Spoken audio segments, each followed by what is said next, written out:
Hello everyone, welcome to our YouTube channel CHN SAR and myself CA Meenakshi Arora. आज इस video में हम दो नोटिफिकेशन शेयर करेंगे। एक है नोटिफिकेशन नंबर 43/2020 और एक चेंज आया हमारा, बहुत इंपॉर्टेंट चेंज है सेक्शन 17 सबसेक्शन 5 में ऑफ CGST एक्ट में, जो कि हम इस अपनी वीडियो में शेयर करेंगे। ये जो नोटिफिकेशन नंबर 43 आई है, ये हमारी 16 मई 2020 को अभी रिसेंट में ही आई है, जो कि एक बहुत ही इंपॉर्टेंट चेंज को नोटिफाई करती है। इसमें वो चेंज जो था हमारा फाइनेंस एक्ट 2020 में लाया गया था, बट उसको नोटिफाई नहीं किया गया था। बट अभी 2 हफ्ते पहले अभी 16 मई को गवर्नमेंट ने इस चेंज को नोटिफाई कर दिया गया है। इसमें जो है ये चेंज हमारा 18 मई 2020 से एप्लीकेबल होगा और ये जो अमेंडमेंट है हमारी वो रिट्रोस्पेक्टिव अफेक्ट से अमेंडमेंट एप्लीकेबल होगी, यानी कि जब से जीएसटी आपका आया था तब से ये चेंज आपका एप्लीकेबल हो जाएगा। आइए देखते हैं क्या है ये चेंज। इसमें सेक्शन 128 को, जो सेक्शन 128 फाइनेंस एक्ट में लाया गया था, उसे इसमें नोटिफाई कर दिया गया है। उसकी अपॉइंटमेंट डेट इसमें आपकी नोटिफाई कर दी गई है, जो कि है 18 मई 2020। आइए देखते हैं क्या था वो। सेक्शन बजट 2020 में एक सेक्शन इंसर्ट किया था सेक्शन 128 ऑफ फाइनेंस एक्ट में, जो हमें क्या कहता था कि रिट्रोस्पेक्टिव अमेंडमेंट जो था हमारा 140 में लेके आएगा। इसमें क्या किया गया था कि पावर ग्रांट की गई थी गवर्नमेंट को to prescribe time limit for transitional credit. Transitional credit का जो सेक्शन 140 है, जो हमने पहले भी डिस्कस किया था कि सेक्शन 140 हमारा क्या कहता है। सेक्शन 140 जो है वो हमारा transitional arrangements for input tax credit को बताता है। उसमें हमें ये बताया गया था कि जो हमारा इनपुट टैक्स क्रेडिट है, जो हम नहीं ले पाए थे टेक्निकल ग्राउंड्स की वजह से, वो हम ट्रांस 1 में ले सकते हैं। उसे हम ट्रांस 1 के थ्रू कैरी फॉरवर्ड कर सकते हैं, लेकिन उसमें कोई टाइम लिमिट मेंशन नहीं थी, वो सिर्फ रूल्स में थी। तो इस सेक्शन 128 को गवर्नमेंट ने इंसर्ट किया बजट में, ताकि इसमें 140 में वो टाइम लिमिट प्रिस्क्राइब कर सके अपने अकॉर्डिंगली। और नोटिफिकेशन लेके आई गवर्नमेंट 16 मई को, जो कि 18 मई को अनाउंस की गई। इसके सारे प्रोविजंस जो भी सेक्शन 128 में 140 के चेंजेस लाने के लिए जो भी प्रोविजंस थे, वो सारे के सारे हमारे कम इनटू फोर्स हो जाएंगे 18 मई से, और जो है रिट्रोस्पेक्टिवली होंगे, यानी कि 1 जुलाई 2017 से ये सारे प्रोविजंस हमारे इसमें एप्लीकेबल हो जाएंगे। इसमें था क्या कि सेक्शन 140 जो था, अभी मैंने आपको बताया कि ट्रांजिशनल क्रेडिट अरेंजमेंट्स को बताता था।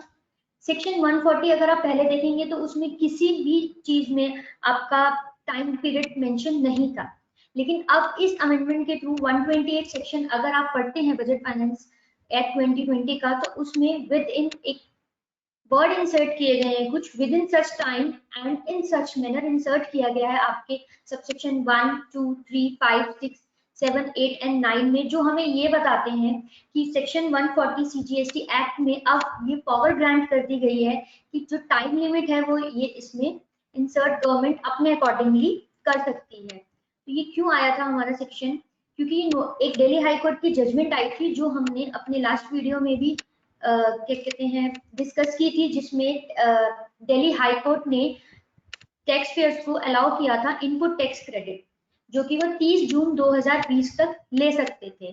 जो भी अगर उन्होंने टाइम पे रिटर्न फाइल करी है नहीं करी, उनको अलाउ कर दिया गया था कि अब 30 जून पहले जो भी गवर्नमेंट ने क्या कहते हैं टाइम बार रखा था, 31 मार्च 30 रखा था, लेकिन उन सब टाइम बार्स को हटा के जजमेंट 30 जून तक ले आए थे। इसी जजमेंट को नलिफाई करने के लिए इन जितनी भी जजमेंट्स आपकी आई हैं 1 जुलाई 2017 के बाद, अब इस नोटिफिकेशन के बाद सब नल एंड वॉइड हो जाती हैं। CPIC ने अपॉइंट कर दिया कि जो हमारा सेक्शन 128 है, जो ये कहता है कि 140 में अब टाइम लिमिट प्रेस्क्राइब कर दी जाएगी ट्रांजिशनल क्रेडिट की, उस सेक्शन को आप जो है केम इनटू फोर्स, उस सेक्शन को अब आप अप्लाई कर सकते हैं फ्रॉम 18 मई 2020 से।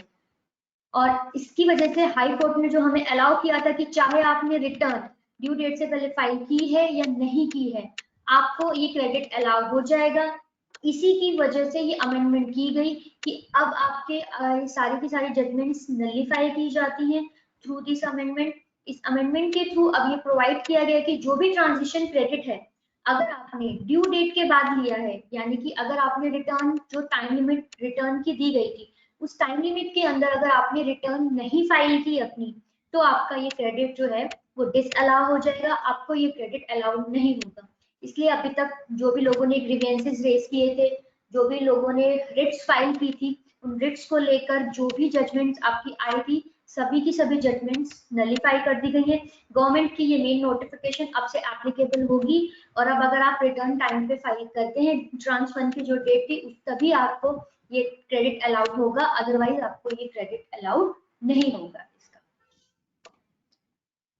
तो आइए दोस्तों, now we'll see our next change जो कि हमारा है सेक्शन 17 सबसेक्शन 5। सेक्शन 17 सबसेक्शन 5 क्या कहता है?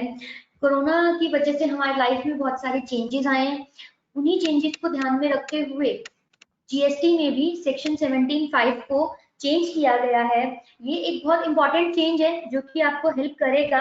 आपका सेक्शन 75 क्या कहता है? सेक्शन 75 जो है वो ब्लॉक इनपुट टैक्स क्रेडिट को बताता है कि एक ब्लॉक इनपुट टैक्स क्रेडिट था आपका, वो अब आपको अलाउ हो जाएगा, उस क्रेडिट को अब आप ले सकते हैं अगर आप जो रूल्स दिए गए हैं उनको फॉलो करते हैं।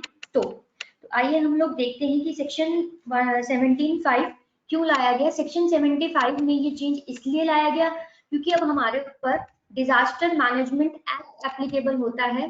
कोरोना की वजह से डिजास्टर मैनेजमेंट एक्ट एप्लीकेबल होता है जिसमें जो हमारी MHA है यानी कि मिनिस्ट्री ऑफ होम अफेयर्स ने कुछ स्टैंडर्ड्स नोटिफाई किए हैं, जिन स्टैंडर्ड्स की नोटिफिकेशन के बाद आपको जो है अगर आप अपने ऑफिसेस को, अगर आप अपने वर्क प्लेस को, फैक्ट्री एस्टेब्लिशमेंट्स को खोलते हैं तो उसके लिए आपको कुछ स्टैंडर्ड्स फॉलो करने पड़ेंगे और उन स्टैंडर्ड्स फॉलो करने के लिए जीएसटी से भी आपको कुछ कनेक्शंस दिए हैं जिसमें आपको हेल्प मिलेगी कि आपको ये क्रेडिट लेने में आसानी होगी। तो देखते हैं क्या है ये हमारा सेक्शन 17(5) जो था दैट इज था अपॉर्चमेंट ऑफ 17 जो था apportionment of credit and block credit था। ये एक बहुत ही इंपॉर्टेंट सेक्शन था जो हमें ये बताता था जो आपका ब्लॉक क्रेडिट है वो आपको मिल जाएगा बट कुछ कंडीशंस के साथ। और इसमें जो मेजर चेंज आ रहा है वो हम इसमें देखिए पढ़ते हैं कि rent a cab, life insurance and health insurance except where. कहते हैं जब भी अगर कोई भी कंपनी रेंट अ कैब या फिर लाइफ इंश्योरेंस या हेल्थ इंश्योरेंस की फैसिलिटी प्रोवाइड कर रही है एक्सेप्ट वेयर, इन केसेस में तो नहीं मिलेगा, वेयर जहां नीचे ये अगर वो कंडीशन को इस कंडीशन में फॉल करते हैं तो उनको उनका क्रेडिट जो है वो मिल जाएगा। कब? When government notifies services which are obligatory for an employer to provide its employ under any law for the time being in force.